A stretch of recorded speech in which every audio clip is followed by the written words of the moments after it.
আসসালামু আলাইকুম, hello everyone. আজকে সকাল সকালে আমার একটা পার্সেল আসছে, আর এই পার্সেল নেওয়ার চক্করে আজকে সবাই সকালে একসাথে ঘুম থেকে উঠে গেছি, কারণ মোবাইল ছিল বালিশের নিচে। আর ডেলিভারি ম্যান যখন ফোন দিছে তো সেটা শব্দে আমরা সবাই উঠে গেছি। সামনে যেহেতু রোজার ঈদ, এর জন্য কয়টা সুতি 3 পিস অর্ডার করছিলাম। প্রতি বছরই বলি যে কোনো কিছু নিব না বলে অনেক কিছু নেওয়া হয়ে যায়। আর রোজার মধ্যে অনলাইনে তেমন কোনো কিছু ভালো আমি দেখিও না, আর সবসময় দেখা যায় নাকানি চুবানি খেতে হয়। এর জন্য এবার আগের থেকে 4টা 3 পিস অর্ডার করছিলাম। এইসব 3 পিসগুলো অন্যান্য পেজে প্রায় 650-750 করেই দেখছি।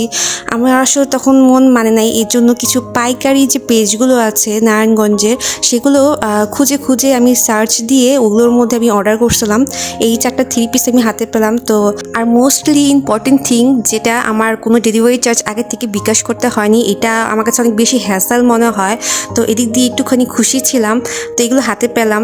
পায়জামার কাপড়গুলো অনেক বেশি সফট ছিল, আর কাপড়ের কোয়ালিটি অনেক বেশি ভালো ছিল।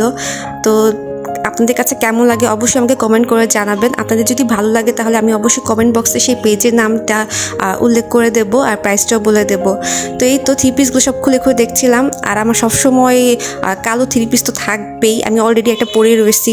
আমি যেহেতু ব্ল্যাক লাভার, তো প্রত্যেক ঈদেই আমার কালো কালার 3 পিস কীভাবে যেন হয়ে যায়।